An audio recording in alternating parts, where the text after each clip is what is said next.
بسم الله والحمد لله والصلاة والسلام على رسول الله إخواني أخواتي السلام عليكم صحفتركم. Donc nous voilà de nouveau parmi vous ce soir et en espérant que vous êtes en forme. Je viens donc vous rappeler que hier, si je me souviens bien, Cheikh Mohamed Bachir nous a proposé une intervention autour de la miséricorde d'Allah pendant ce mois de Ramadan. Et il a bien montré qu'il y avait deux formes de miséricorde, une miséricorde globale puis une autre spécifique qui certainement doit obéir à des conditions.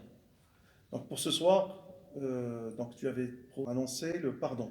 Inch'Allah. Ouais. Sahaftourkoum encore une fois et votre mosquée est Thérèse est fière de vous, fière de mobiliser tous les outils, toutes les technologies, on va dire, possibles, tout ce qu'on a comme moyens technologiques, etc., pour pouvoir vous accompagner dans ces moments délicats, ces moments du confinement. Une pensée particulière, bien sûr, pour vous, pour aussi les personnels soignants et pour tous ceux qui font un effort particulier, Inch'Allah, pour que tout se déroule bien. Alhamdulillah, comme il vient de dire Akhi Mustafa, on a commencé ces cours dans une logique toujours d'animation spirituelle pour que la flamme de dhikr, l'animation spirituelle reste. Et voilà, on s'adapte avec ces conditions. Et aujourd'hui, nous allons parler, Inch'Allah, dans la continuité des cours déjà annoncés, on va parler du pardon. Parce qu'on avait dit que notre prophète sallallahu alayhi wa sallam nous a dit que Allah subhanahu wa ta'ala a accordé quatre je dirais, grandes caractéristiques du mois de Ramadan. La première, on a dit la miséricorde de façon spécifique et particulière. Deuxième, le fait renvoie au pardon, deuxième caractéristique. La troisième caractéristique renvoie justement à l'exaucement de dua. Et la quatrième renvoie aux anges, la mise en contraste avec les anges, etc. Donc, dans la continuité de cela, on est aujourd'hui donc dans la deuxième séance, à savoir les pardons. Alors, les pardons est une grande qualité divine d'Allah subhanahu wa ta'ala. Parce que quand vous vous rappelez les noms et attributs parfaits d'Allah subhanahu wa ta'ala, vous trouvez les noms Al-Ghaffar.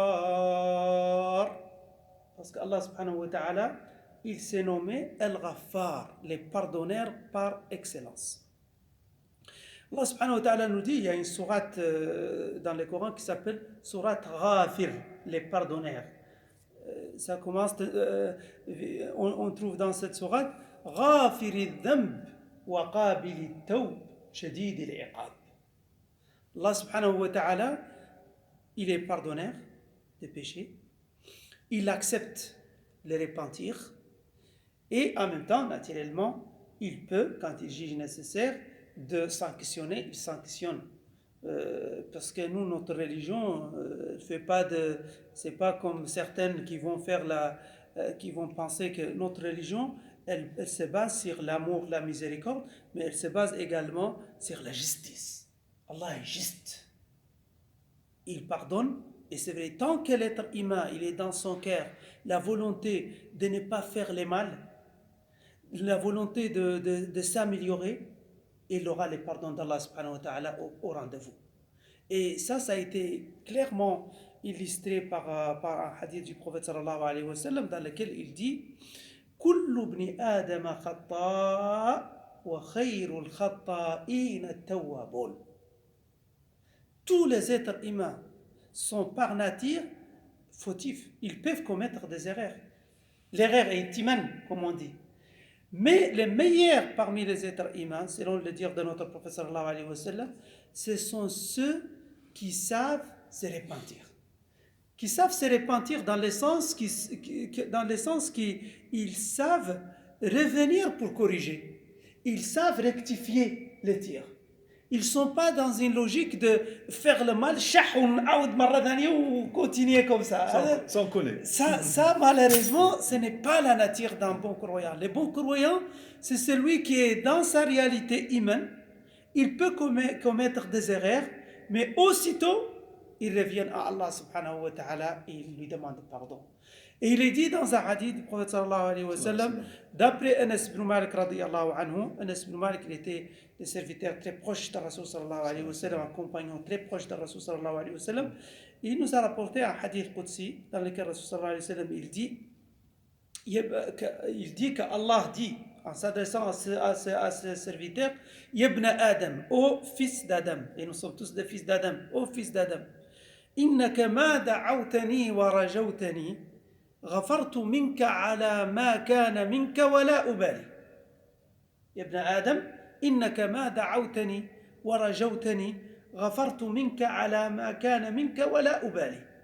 Ce hadith qudsi est plein de bienveillance d'Allah subhanahu wa ta'ala, plein de cette qualité de la bienveillance et du pardon d'Allah subhanahu wa ta'ala vis-à-vis de ses créatures.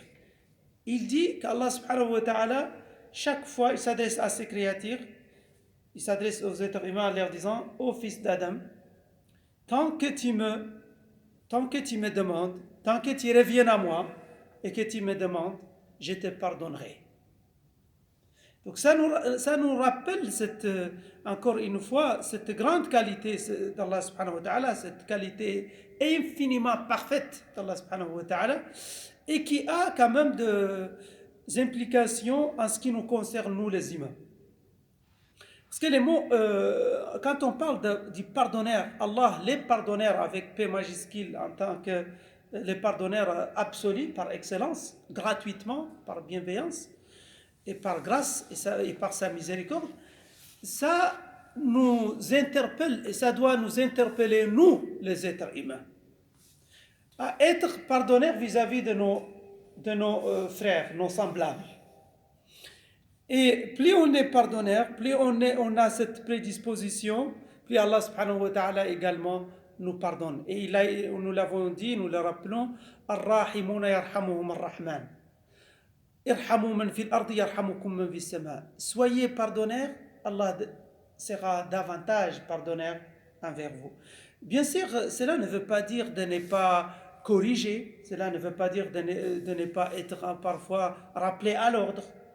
Ça veut dire tout simplement qu'il faut toujours traiter les êtres humains avec une bienveillance, avec une façon de toujours donner une seconde chance. Donner une nouvelle chance pour tirer vers les hauts. Parce que l'objectif, ce n'est pas de pousser tout le monde vers l'enfer ou de pousser tout le monde vers la décadence. L'objectif noble de tout croyant, l'objectif noble de tous ceux qui ont la saveur de la foi dans leur cœur, c'est d'essayer de tendre la main. Les pardonneurs, c'est celui qui tend la main toujours, celui qui essaye de il couvre nos défauts, il pardonne nos manquements, il nous donne la possibilité de rebondir. Si on peut dire, donc il peut laisser la porte ouverte. La porte il ne ferme jamais la porte. Exactement. Il ne ferme jamais la porte jusqu'à, bien sûr, comme il est dit dans la tradition musulmane, la porte restera toujours ouverte. Mais à un moment donné, dans la tradition musulmane, il est dit qu'il faut toujours se repentir avant qu'il soit trop tard. Parce qu'il viendra un moment où, en quelque sorte, vous avez épuisé toutes les opportunités qu'on vous a offertes. C'est pour cela qu'on revient à dire que celui qui arrive au mois de Ramadan, il ne faut pas qu'il loupe l'opportunité. C'est une énorme opportunité qui s'ouvre devant nous. Et il ne faut pas que l'être humain, à chaque fois, il laisse passer les grandes opportunités qui s'ouvrent. Il est dit dans un verset qu'il ne faut pas attendre que les grands signes arrivent. Quand les grands signes arrivent, c'est en quelque sorte comme si c'est devenu trop tard parce que